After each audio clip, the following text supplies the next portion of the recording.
aí, pessoal, como é que vocês estão? Tão tranquilo? Então, hoje na aula de Física A, a gente vai estar trabalhando um pouco mais sobre as coisas que a gente já aprendeu nas últimas aulas. Essa vai ser a última aula desse módulo que eu chamo porque a gente está trabalhando sempre com a mesma coisa, sempre com um movimento horizontal, um movimento vertical, a gente joga e acelera o objeto, a gente joga o objeto continua na mesma velocidade, que é os dois movimentos que a gente aprendeu lá no início, lá, as duas primeiras aulas, que era o movimento retilíneo, uniformemente variado, e o movimento uniforme, ok? Então, a gente vai continuar trabalhando com isso, só que agora a gente vai aprofundar um pouco mais da última aula. Na última aula a gente viu um pouco sobre queda livre, que é quando a gente pega um objetozinho qualquer e a gente solta ele, ok? Então esse objeto, ele cai e tem uma certa aceleração, que a gente chamava de aceleração da gravidade, ou aceleração G, para lembrar da gravidade e tudo mais, dar um pouco mais de toque na cabeça, ok? E a gente trabalhou também com o movimento vertical, que é quando a gente pega esse objeto e ele joga ele para cima. Então a gente só joga o objeto para cima, tipo, e pega ele. Ou não pega, deixa cair também. Mas enfim, a gente joga então o objeto, ele vai subir, vai parar num certo ponto, ou seja, como a aceleração da gravidade sempre para baixo, sempre para o centro da Terra, então a gente vai jogar ele vai subir, até um ponto onde a velocidade zero, ele volta a cair, ok?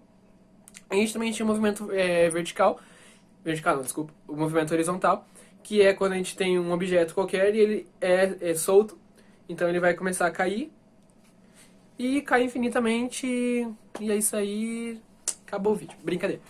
Então ele vai lá e cai, e esses são os três movimentos que a gente estudou na aula passada. Nessa aula a gente vai estar trabalhando agora com um lançamento oblíquo, que é juntando um pouco do movimento vertical e um pouco do movimento horizontal, que é quando a gente joga o objeto para cima, só que em vez de a gente jogar ele só para cima, a gente joga ele um pouquinho angulado, então ele vai fazer esse movimento, ok? Então esse vai ser o movimento no lançamento oblíquo. Daí então a gente vai jogar o objeto, assim, imaginando que aqui seja o eixo Y, e aqui o eixo Z, não, desculpa, o eixo X, então eixo X e eixo Y, de vertical e horizontal, ok? Então a gente vai jogar o objeto com um certo ângulo. A gente vai jogar o objeto, se a gente joga o objeto um pouquinho mais para cima, ele vai um pouco mais alto, e um pouco mais para baixo, ele vai um pouco mais baixo. Até que faz sentido, se a gente jogar ele alto, ele vai alto. Se a gente joga ele baixo, ele vai baixo. Ok. Então, esse movimento a gente pode ver na vida real. Quando, por exemplo, a gente está jogando um futebol e a pessoa que vai cobrar o escanteio, ele vai lá e joga a bola de escanteio. A bola faz uma certa trajetória, que a gente chama de parábola. Ok? Ele vai fazer essa parábola e vai cair lá na frente do gol, para o goleiro fazer uau. Quer dizer, o goleiro, na verdade, tem que defender. O goleiro defende e o atacante vai lá e faz o gol, ok? Então, a gente vê aí, por exemplo, nesse caso, ou quando alguém está jogando vôlei, pra galera que gosta de vôlei. Você vai lá e faz o saque vai lá e cai na outra quadra, ele faz o mesmo movimento, ou em diversas outras formas na vida que a gente pode fazer, jogando bolinha pra cima, peso, bomba. Bomba é legal. Então a gente pode jogar qualquer coisa pra cima e esse mesmo objeto ele vai fazer essa trajetória, ok? Beleza, não, professor, o que a gente pode trabalhar com isso? Então a gente pode explorar três coisas desse lançamento. A primeira delas seria a altura máxima, então a gente pode saber, descobrindo com qual velocidade esse objeto saiu do ponto inicial, ou seja, desse ponto aqui, ok? Imaginando aqui.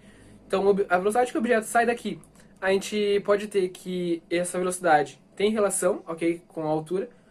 A altura a gente consegue descobrir com o quê? Com o ângulo, certo? O ângulo que esse objeto sai do ponto inicial. Lembra que eu comentei que se a gente joga ele um pouquinho mais angulado para cima, ele vai um pouco mais alto, e se a gente joga ele um pouquinho angulado para baixo, ele vai um pouco mais baixo. Essa trajetória é um pouco mais baixa. E a velocidade ela tem relação com, por exemplo, se você joga a bola nesse mesmo ângulo, ok? Uma velocidade muito alta, ele vai fazer e vai embora. Se a gente jogar ela com uma força um pouquinho menor, uma velocidade inicial menor, ela vai fazer, ok? Então essa é a ideia da velocidade. Se a gente joga ela mais rápida, ela vai mais longe. Se a gente joga ela um pouco mais fraca, ou seja, com uma velocidade menor, ela não vai tão longe. Essa é a ideia, então, nos slides no material que eu disponibilizei do Classroom, tem todas as fórmulas certinho e a dedução de todas elas. Mas o que eu acho mais importante para vocês é vocês saberem o que está acontecendo, e daí, com vocês sabendo o que está acontecendo, vocês conseguem aplicar nas questões que estão por vir e que já tem no Class 1 para vocês, ok? Então, beleza. Primeiramente, a gente vai ter, então, que essa velocidade ela pode ser separada em duas. Como eu falei, a gente tem o eixo Y e o eixo X, certo? A gente pode separar, então, a velocidade em eixo X e eixo Y. Novamente, a gente vai ter duas formas de trabalhar. Só que tem um detalhe. Lembra que eu falei na última aula que a aceleração ela sempre puxa para baixo? Então a gente vai ter um movimento acelerado, de novo, e um movimento que vai continuar sendo a mesma coisa, um movimento uniforme. Qual que vocês acham que vai ser o movimento uniforme e qual que vocês acham que vai ter aceleração? Tadã! Novamente, o movimento vertical, ele vai ter aceleração da gravidade, sempre puxando para baixo. Não esqueçam de adotar o referencial correto, para vocês não se perderem na hora de fazer as contas, ok? Então ele sempre vai ter o referencial para baixo. Então a gravidade vai puxar ele no eixo vertical, e no eixo horizontal você vai ter um movimento uniforme. Você vai ter um movimento que a mesma velocidade que ele sai daqui, ele vai continuar, ok? Tá, professor, mas como é que eu vou descobrir qual que é a velocidade que ele sai no eixo X e qual que é a velocidade que ele sai no eixo Y? A velocidade vai ser a mesma para as duas? Não. Basicamente, o que acontece é... A gente vai ter que agora vocês vão ter que usar um pouquinho da criatividade de vocês e imaginar aqui um triângulo. Tá vendo um triângulo aqui? Tá bonito o triângulo. Finge que tem um triângulo bem bonitinho aqui assim. Ok? A velocidade inicial que a gente solta é essa daqui, certo? Se vocês forem ver bem, isso aqui lembra o quê? Um triângulo pitagórico, certo? Sendo que esse ponto aqui, essa reta aqui que seria a velocidade inicial, a gente chamaria de hipotenusa. E a gente tem uma formulazinha lá na matemática que a gente usa para descobrir a hipotenusa de um triângulo. Que é a hipotenusa é igual à soma dos catetos ao quadrado. Ou seja, a hipotenusa ao quadrado, essa velocidade aqui ao quadrado, é igual a essa velocidade aqui ao quadrado, mais essa velocidade aqui ao quadrado. Ok? Que é esse lado do triângulo é igual a esse lado do triângulo ao quadrado. Beleza? Então, a gente faz uma jogadinha com ângulos aqui, e a gente acaba descobrindo que a velocidade em y é igual à velocidade inicial, então sempre vai ter relação com a velocidade inicial, vezes o seno do ângulo. Que daí, normalmente, nas questões, elas dão o ângulo, ou elas já dão o seno para você descobrir, ou elas dão os três ângulos mais usados, que é o de 30 graus, de 45 e o de 60 graus, ok? Que daí tem aquela musiquinha para vocês lembrarem de como fazer de qual vai ser o ângulo, qual que é o valor do seno, qual que é o valor do cosseno, da tangente e assim por diante.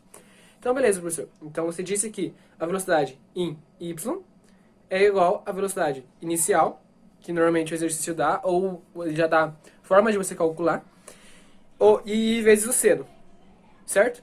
E a velocidade em x, ou seja, a velocidade aqui na horizontal. A velocidade na horizontal vai ser a velocidade inicial vezes o cosseno do ângulo, ok? Então, aqui vai ser com o cosseno.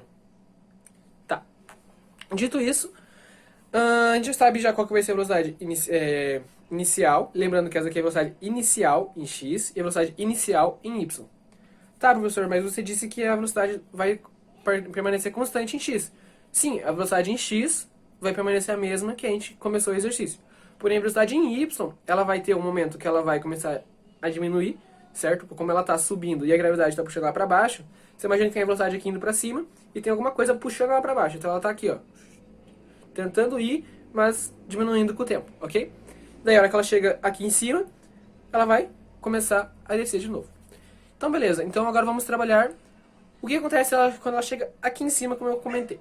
Quando ela chega aqui em cima, como eu disse, a velocidade dela é zero, certo? Então, quer dizer que na altura máxima, ou seja, no ponto máximo onde ela chega, a gente vai ter que a altura dela vai ser zero. Nisso, a gente vai usar as mesmas fórmulas do movimento uniformemente variado e do movimento uniforme, certo?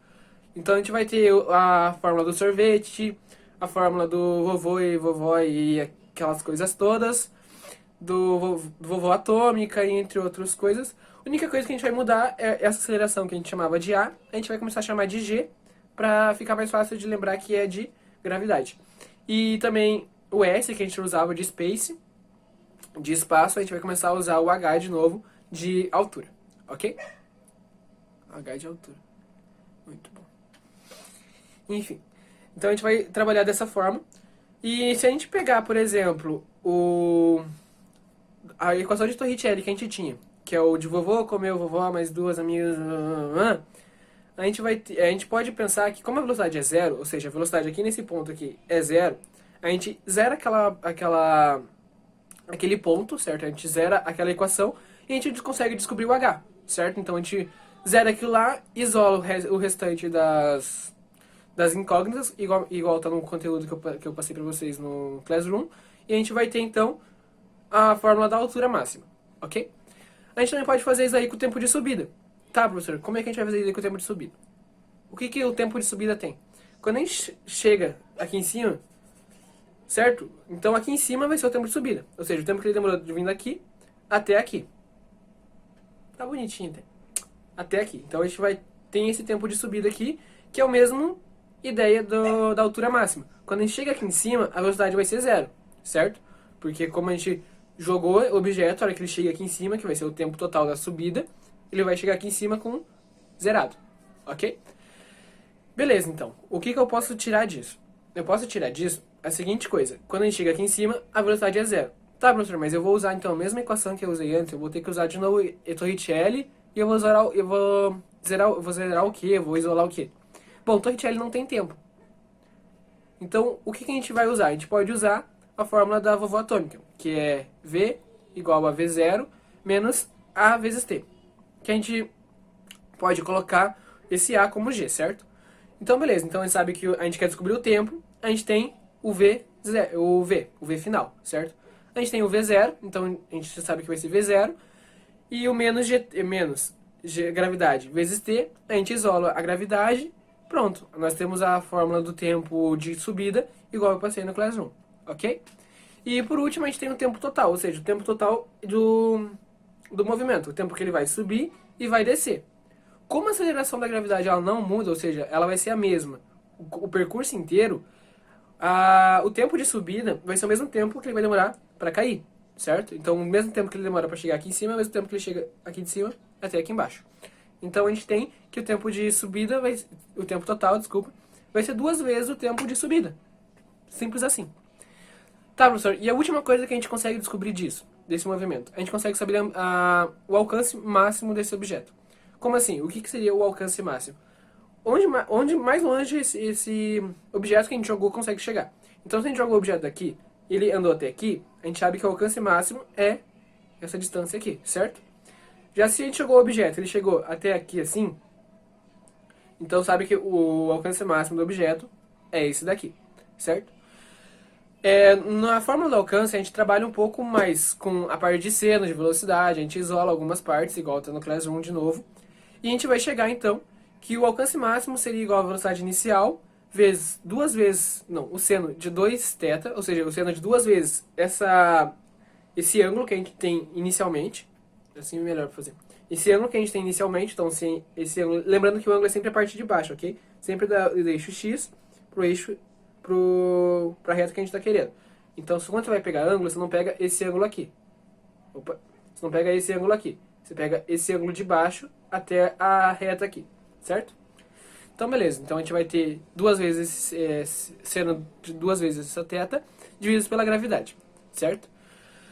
Tá, professor.